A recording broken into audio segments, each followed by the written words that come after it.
Que la gloria sea para nuestro gran Dios y Salvador Jesucristo. Como siempre, aquí estamos.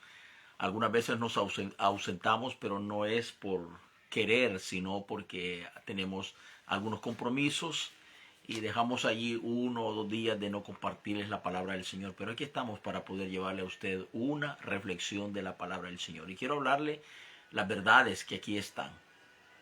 Yo no puedo cambiar estas verdades, no puedo manipularlas, no puedo adornarlas para que puedan llegar a su corazón y hacer cuanta cosa usted desee que la palabra haga.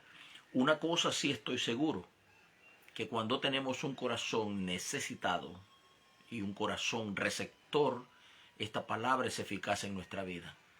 Esta palabra se convierte en las realidades de aquello que necesitamos, de aquello que pedimos. Entonces Dios se glorifica a través de esta bendita palabra. Quiero agradecer a todos mis hermanos, aquellos que siempre se acercan a esta plataforma y que de alguna manera pues escuchan la meditación de la palabra del Señor. Algunos otros pues solo entran a la página por curiosear, algunos otros no les importa lo que estoy diciendo. Bueno, está bien, es su decisión.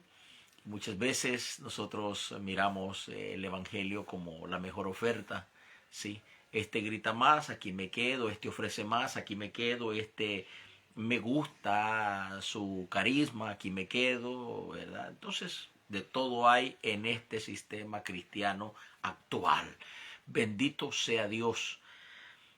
Quiero contarle que esta mañana miraba un video y me llamó tanto la atención y me pregunté, wow, la ignorancia de nosotros como cristianos es tan grande, pero tan grande, tan grande. Nos autodestruimos nosotros con nuestros conceptos y nuestras ideas, nuestras percepciones. Miraba un video de una mujer que viajó desde los Estados Unidos hasta República Dominicana. Estamos hablando de muchos miles de millas. No sé exactamente de qué estado fue, pero fue hasta República Dominicana.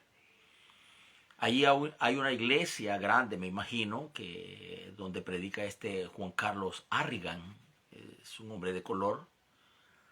Algunas veces su palabra es bastante sazonada, pero algunas otras veces el Señor se sale de la línea y dice algunas cosas bastante fuera de contexto bíblico, y algunas otras veces entrevista a personas que creo que más que seguidores de Cristo están con problemas mentales.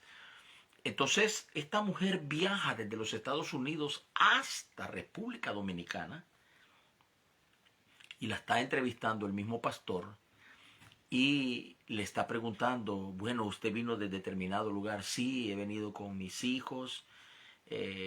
Bueno, qué maravilloso, qué fantástico que usted ha viajado tantas millas para venir acá a nuestra iglesia y todo. Y dígame, ¿cómo supo de nosotros? Sí, es que yo lo miro en video, le dice la señora, una mujer bastante joven.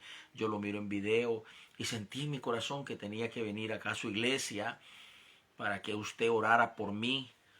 Y bueno, ¿qué es lo que le pasa? Le dice el pastor ahí con el micrófono en la mano. Y ella le dice, mire, es que yo tengo muchos temores, me siento insegura, siento que una entidad espiritual me persigue, me siento aquí. Le cuenta todas sus miserias allí enfrente del público. Y entonces me imagino que el hombre pues hace una oración y supuestamente la mujer queda liberada y todo eso, ¿verdad? Ahora, yo no pongo en duda el poder de Dios jamás. De lo que dudo es de la pretensión del corazón de nosotros los humanos.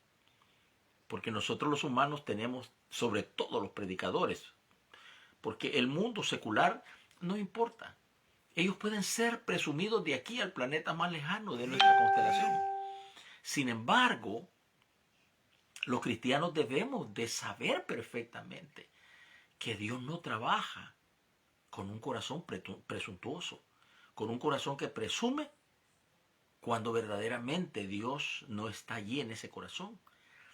Entonces la pregunta que yo me hacía en mi corazón es, ¿cómo es posible que alguien viaje tantas millas desde los Estados Unidos hasta República Dominicana para ver a un pastor y que ese pastor ore por mí? para que yo pueda ser liberada, para que yo pueda ser rescatada, para que yo pueda quedar libre de lo que yo siento y de lo que estoy viviendo? Me hacía esa pregunta. La palabra de Dios nos enseña claramente, y le voy a mostrar un verso que es tan hermoso. Está en el capítulo 34, verso 4, y le voy a leer también el 6. Dice el salmista David: busqué a Jehová y él me oyó y me libró de todos mis temores. El verso 6 dice: este pobre clamó y le oyó Jehová y lo libró de todas sus angustias. O sea, vuelvo a algo que he estado repitiendo todos los días, casi desde que abrí esta página. Todos los días. Cuando nosotros buscamos la ayuda del hombre, nosotros estamos diciéndole a Dios: ¿sabes qué, Señor? Es que yo estoy viendo a mi hermano y me impacta todas las obras o el carisma o lo que él hace o lo que está sucediendo allí. Entonces yo necesito que ese hombre o esa mujer ore por mí para que tú puedas sanarme, para que tú puedas liberarme, para que tú puedas quitarme los temores, las angustias, las enfermedades.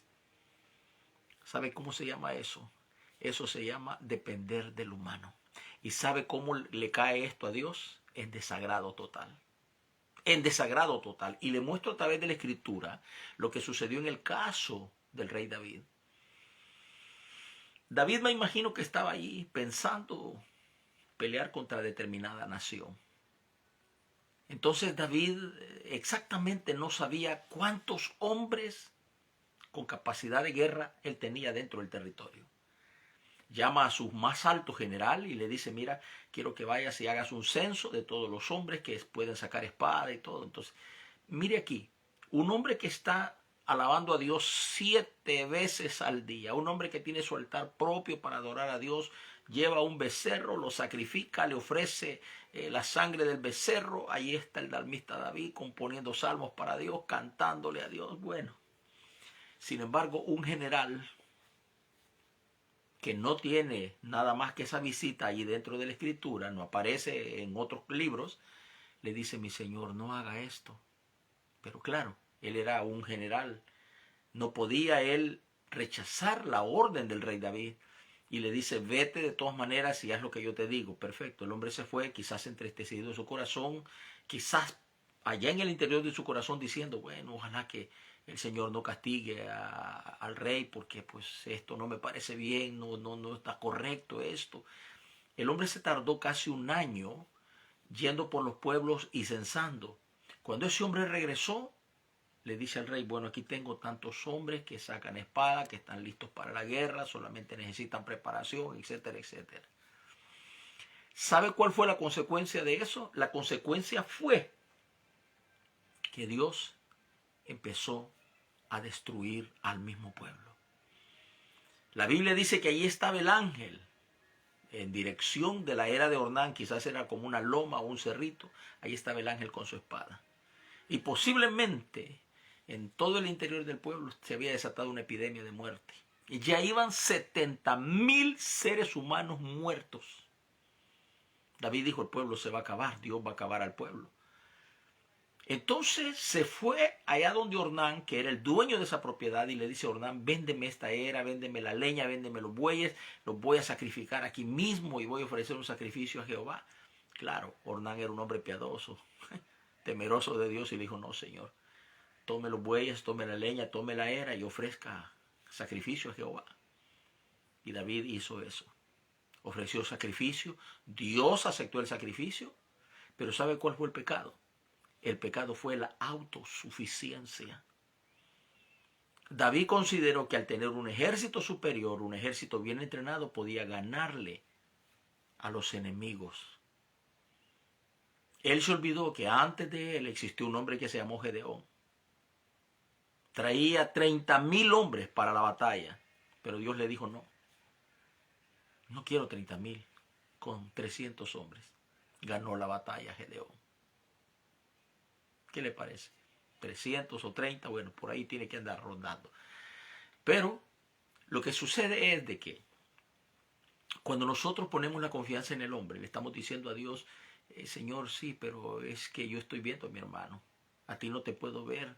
Estoy escuchando a mi hermano, pero a ti no te puedo escuchar. Señor, es más fácil ir y contarle a mi hermano detalladamente cuáles son mis problemas para que mi hermano que tiene esa gran sabiduría, mi hermano que tiene ese gran carisma y que tiene esa gran aceptación entre el público porque es un hombre bien famoso, entonces yo prefiero ir allí, Señor. Si algo que Dios abomina es cuando nosotros ponemos la confianza en el hombre antes que en él. Una de las cosas que Dios ama es cuando el hombre depende totalmente de Dios. Cuando los discípulos iban en aquella embarcación y el mar se puso furioso y amenazaba con hundir aquella embarcación, aquella tormenta diabólica, ¿qué sucedió? Los hombres estaban gritando, desesperados, confiando cada quien en su pericia o ver cómo, si aparecía alguien por allí, lo salvaba. Pero se habían olvidado que había el dador de la vida y el dador de todas las cosas estaba allí con ellos. Jesús no los recompensó, no los alabó, les dijo, hombres de poca fe. ¿Comprende eso, hermano? Si nosotros hemos creído en el Dios que hizo el cielo y la tierra, si nosotros hemos mirado las obras de Dios en nuestra vida, hemos sentido su presencia, su poder, su manifestación, hemos orado a Él y Él ha respondido. Yo esta mañana le agradecí a Dios con lágrimas en mis ojos. ¿Sabe por qué? Porque cuando yo salí de mi país, era el país violento, la muerte caminaba por las calles. Y yo estoy seguro, del 1 al millón, que yo no hubiera sobrevivido. Mis hijos tampoco hubieran sobrevivido.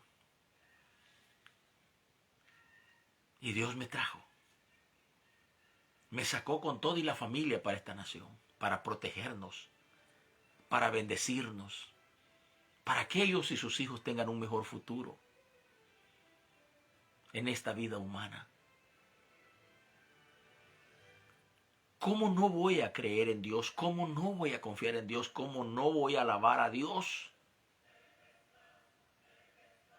Cuando nosotros dependemos de Dios, Dios nos ama, Dios nos bendice, Dios nos cuida, Dios nos favorece. David lo dice en esta porción, busqué a Jehová y él me oyó. Aquí no dice, busca a Harrigan, a Guillermo Maldonado, a Cash Luna, a John Travolta o a como se llamen los demonios que están ahora arriba de los púlpitos. Porque todos esos hombres son unos demonios. De verdad se lo digo, son unos demonios. Si usted de aquellas personas que puede dar hasta la vida por estos predicadores, usted va camino a la condenación eterna. Camino a la condenación eterna. Porque usted no tiene la visión de Dios. Usted no puede percibir que lo que no es de Dios aparenta ser de Dios. Que nos están dando una doctrina errada y que están llevando a miles y a millones por el camino equivocado. Es cuando nosotros debemos de reaccionar. Es cuando nosotros debemos de pararnos y preguntarle a Dios, Señor, este hombre al que estoy siguiendo yo, ¿es un hombre tuyo? ¿Me está dando el verdadero evangelio puro, íntegro, como verdaderamente tú lo mereces? Que sea ese evangelio llegue a mi corazón puro, purificado con tu presencia. Ese es el evangelio, Señor, que aquel día, en aquellos años tú predicaste. Es el evangelio puro. Hay una porción hermosa en la Escritura que dice, preguntad por la senda antigua y andad por ella. Ok, yo le voy a preguntar a Carlos Harrigan allá a República Dominicana, oye hermano, ¿cuál es el verdadero camino para llegar a la presencia de Dios? No, yo le voy a preguntar a Pablo, le voy a preguntar a Moisés, le voy a preguntar a Mateo, a Lucas, a Marco, a Pedro, a Juan, porque ellos caminaron por la senda antigua. Y entonces necesito ver en la palabra la experiencia de cada uno de ellos para caminar en ese camino donde ellos anduvieron. Yo no necesito irle a preguntar a un hombre mortal con 1000 defectos que allí está detrás de un púlpito con una arrogancia impresionante. Mire, este predicador ha caminado en este evangelio casi 47 años, tanto en mi país como aquí en los Estados Unidos, en diferentes partes. Pero yo jamás había visto tanta arrogancia, tanto en mi país como en este país de los pastores. De verdad se lo digo. Unos pastores tan arrogantes, tan orgullosos. ¿Y a qué se debe su orgullo? A que tienen 15, 20 títulos colgados en las paredes de sus oficinas. Oh, es que ya saqué mi licenciatura, tengo licenciatura, bachillerato en teología, tengo título de divinidad en teología, tengo esto y lo otro. Y lo miran así desde arriba hacia abajo a uno.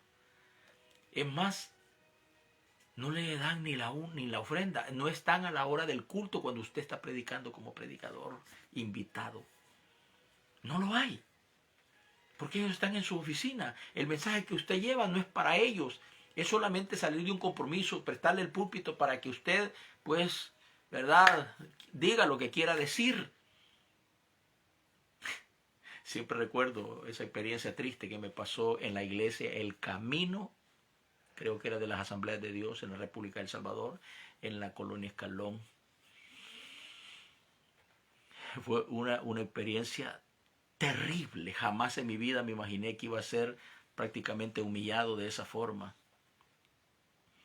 Llegué, prediqué en ese lugar. Allí no había un hermano como yo, o sea, que no tuviera título, pues yo no tengo título. Allí solamente habían el doctor, el licenciado, el abogado, el coronel, el teniente, todo. No había, el título hermano no existía en esa época que yo fui allí. No sé si habrán cambiado, se habrán arrepentido. Allí pues todos eran, vea, el doctor, el licenciado va a pasar por la ofrenda, etcétera, etcétera. Fue algo triste. Y la experiencia más terrible que yo viví allí es porque yo, aquí el pastor Maldonado, llevaba mi bosquejo, mis notas para hablarles, elevarles quizás su ego. Ustedes son una iglesia gloriosa, una iglesia bendecida, una iglesia al corazón del Señor. Posiblemente llevaba esas notas, se lo digo con todo el corazón.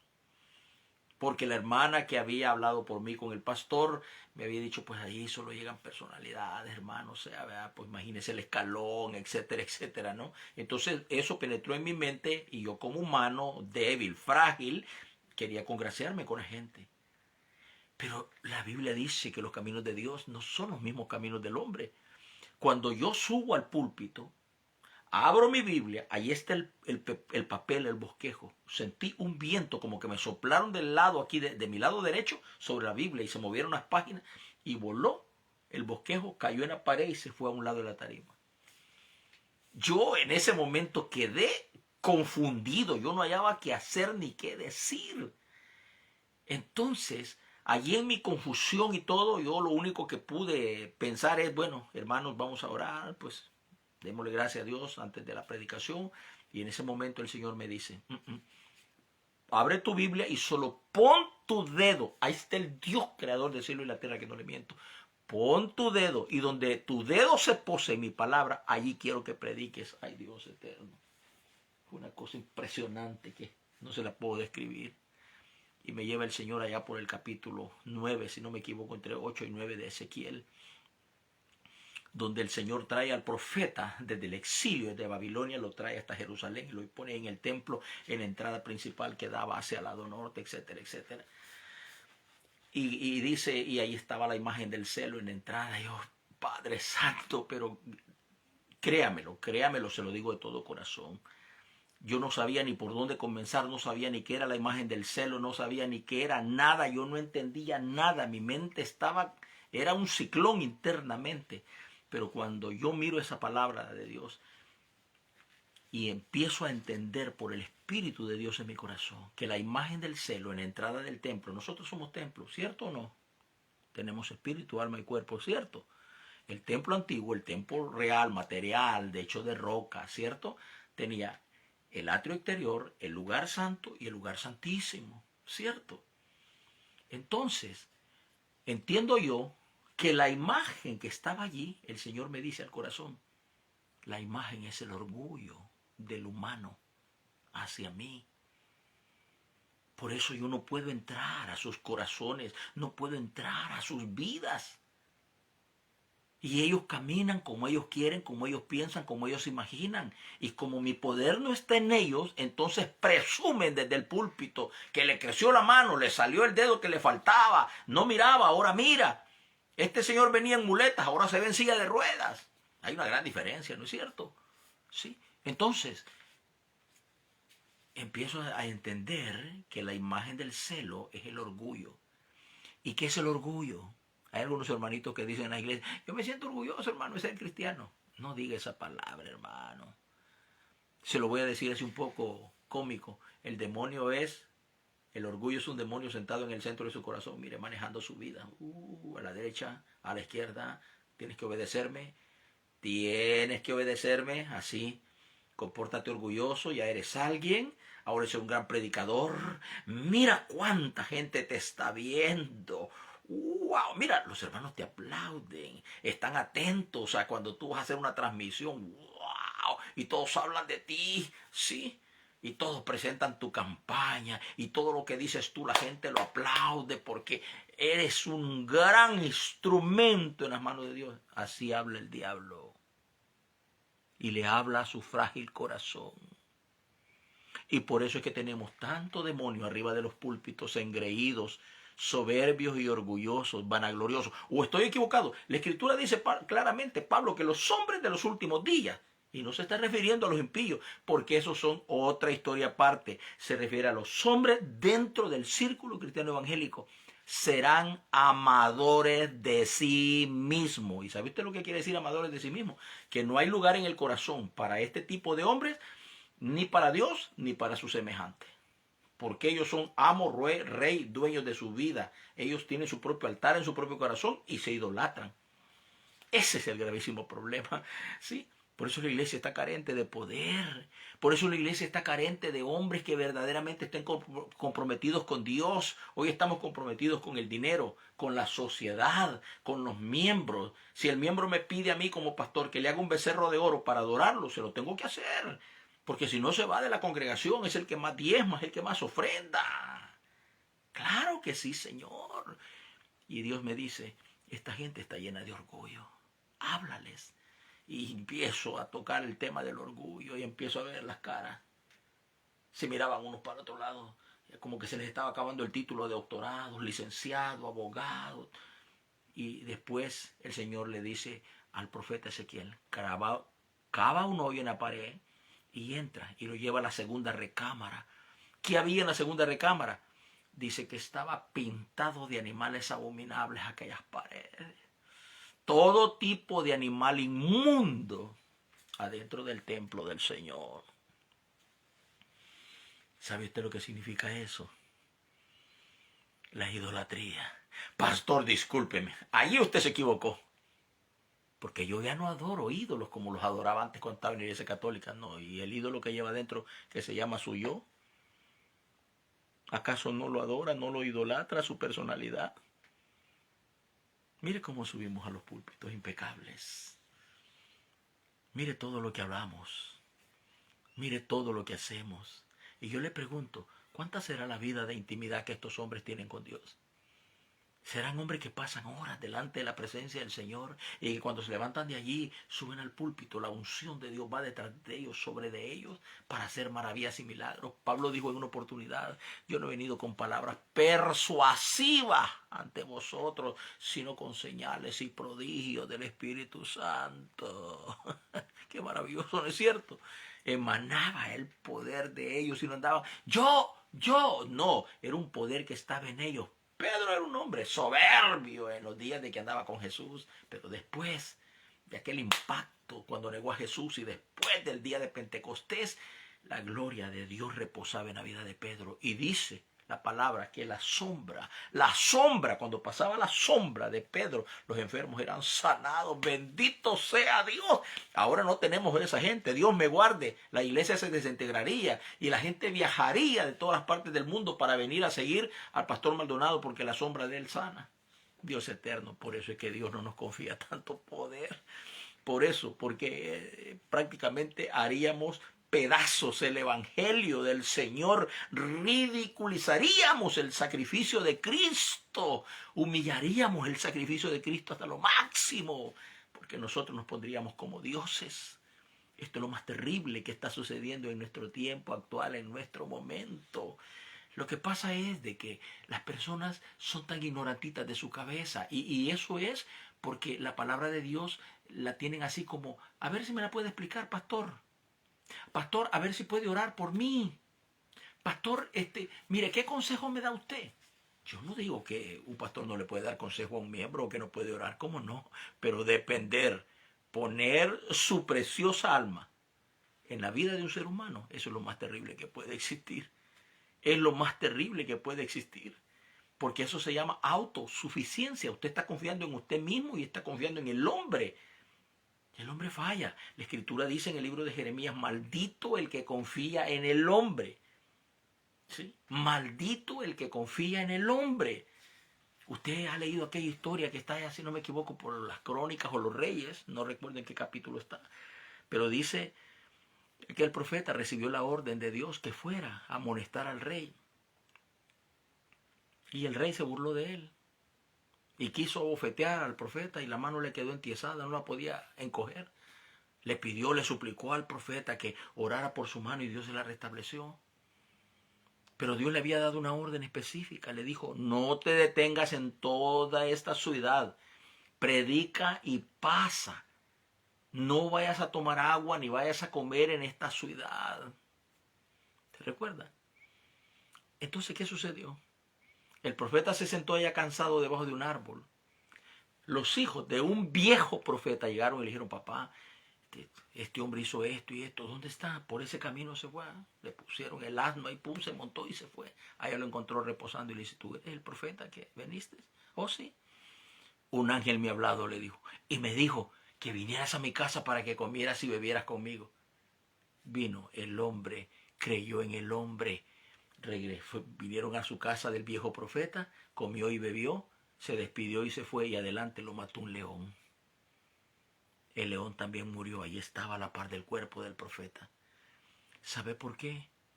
Porque el viejo profeta para mí era un hombre caducado. Era un hombre. Él no llegó y le dijo, oh, así me habló Jehová de los ejércitos. No, le dijo, un ángel me habló, le dijo. Y el otro le creyó. O sea, hermanitos, por favor, si usted es una persona que quiere ver el rostro de Cristo y usted quiere oír esa voz maravillosa que diga, sierva, siervo, en lo poco me serviste, en lo mucho te voy a poner. Usted tiene que cuidar su alma porque lo que usted lleva adentro es precioso. Creo, le voy a decir esto, si Dios agarrara 20 millones de planetas y los quisiera vender todavía, su alma vale más porque fuimos creados a la imagen y a la semejanza de Dios. Usted lleva una partícula de Dios en su vida interior. Usted lleva la grandeza de Dios. No permita que su alma sea condenada por seguir al hombre, por alabar al hombre, por confiar su alma en el hombre. Usted tiene que ser un cristiano responsable. Y un cristiano responsable significa el hombre que en vez de correr a buscar ayuda exterior, se arrodilla delante del Señor y clama ante el Dios Todopoderoso. Y clama hoy, mañana, pasado, hasta que Dios responde. Porque eso es lo que ama Dios, el quebrantamiento. La Escritura dice que Dios habita con los quebrantados de corazón, con los humildes de corazón, con aquellos que buscan su rostro. ¿Sí? Clama a mí, yo te voy a responder, decimos en las iglesias, pero vamos buscando al hombre en vez de buscar al Creador que oye, está atento, mira el Dios Todopoderoso. Bueno, termino contándoles lo que me pasó en la ciudad de San Salvador, en la colonia Escalón. Cuando les empecé a hablar de la idolatría, que idolatraban sus títulos, sus personalidades, que a Cristo lo tenían solamente como un Uber para que les diera más poder, aquella gente se retorcía más y más y más. Entonces el Señor le dijo a Ezequiel, entra a ese tercer lugar, en el lugar santísimo. Estaba Asajanías, algo así más o menos se llamaba, o Asajanías, no lo sé pronunciar correctamente, pero ahí estaba, y era posiblemente el supremo sacerdote. Y habían otros 24 más le habían dado la espalda al altar del Señor y estaban adorando al sol. ¡Wow! Esto no se le puede llamar ni burla, hermano, que no es burla. Esa es una total miserable ignorancia y traición. Le habían dado la espalda. ¿Sabe cómo se llama eso? Se llama indiferencia. ¿Cuántas veces nos hemos hecho indiferentes para con Dios? Hemos dejado la vital oración, la oración de la vida, la oración que ama a Dios, por seguir ideales torcidos, por creer que el hombre va a orar por mí, va a ayunar por mí, va a pasar una semana ayunando por mí, para que yo pueda alcanzar la necesidad de suplir mi necesidad que tengo. Wow, si ustedes supieran el potencial que hay en Dios. Si ustedes supieran que el secreto más maravilloso es el de la oración, es el de la búsqueda, es el del compromiso con Dios, el tener un espíritu responsable para con Dios, estar en esa presencia divina, maravillosa, buscando su rostro. Ese Dios oye, ese Dios oye. Él no se queda callado, no nos ignora, no nos pone de lado. ¿Sabe usted que cuando Daniel oró al Señor Dios Todopoderoso, porque Daniel quería saber cuándo terminarían los 70 años de cautiverio del pueblo de Israel? Entonces él en sus conocimientos sabía que ya estaba, él no sabía si era mañana, pasado, el próximo mes. Entonces él se arrodilló delante del Señor, se humilló y ahí pasó 21 días clamando. 21 días, dice la Escritura. ¿Sí? A los 21 días apareció el ángel del Señor. Me imagino que venía hasta con la espada medio desenvainada, ¿no? Y le dice Daniel, desde el momento que dispusiste tu corazón, fuiste oído. Y yo vine desde ese momento. Pero el príncipe de Persia, o sea, de Irán, se me opuso. Y vino Gabriel o Miguel, ahí le menciona, y le da a entender que si no lo hubiera ayudado él, pues no hubiera podido llegar. Pero 21 días. Para que tenga una idea. El príncipe de Persia ahí está todavía, o sea, metido en el corazón y en la mente podrida del Ruhollah Ayatollah Khomeini, del parásito que está ahora como dirigiendo. Imagínese esos pobres iraníes, ¿verdad? Siendo dirigidos por un enfermo mental, por un demonio vestido de religiosidad. Un hombre que los hace a su gusto y a su antojo, los pone con los glúteos parados para un lado, los examina y les hace todo lo que quiere, y ahí están los tontitos útiles, ¿verdad? No importa si morimos porque nuestro líder espiritual, eso es maldecido delante del Señor Dios Todopoderoso. Nosotros no podemos confiar en el hombre. La Escritura no me enseña a mí. En Hebreos 12 me dice, ponga los ojos, Jesús, autor y consumador de la fe. David dice, los que miraron al Señor fueron iluminados y sus rostros no fueron avergonzados. Este pobre clamó a Jehová y Jehová lo oyó y lo libró de todas sus angustias. Mire qué maravilloso es nuestro Dios. ¿Por qué? Por eso mismo. ¿Sabe usted por qué las naciones son maldecidas? Porque no tienen a Dios. Aquí en el Salmo 33, verso 12 dice, bienaventurada la nación cuyo Dios es Jehová. ¿Sí? ¿Sabe usted por qué sufrimos mucho en El Salvador? Porque nosotros teníamos a María, al Papa, a Benedicto y todos estos corrompidos, como Monseñor Romero, todos unos corrompidos, unos demonios vestidos de religiosidad, pero también socialistas. ¿Sí? Solo miraban para un solo lado. Ellos no podían ver la otra cara, no, solo a un solo lado. ¿Sí? Entonces, ¿qué sucedió? Millones de seres humanos en la República de El Salvador estaban bajo el poder y el dominio de la Iglesia Católica. Y aquellos 3 hermanitos que se declaraban ser cristianos, aquellos líderes que tenían buenas congregaciones y todo, nunca les enseñaron a su gente por temor. Pero ¿sabe usted lo que dice la Escritura? Si mi pueblo se humillare, que es tan conocido ese versículo, ¿eh? Si mi pueblo se humillare sobre el cual mi nombre es invocado, entonces yo iré de los cielos, perdonaré sus pecados y sanaré su tierra. ¿Qué le parece? ¿Sí?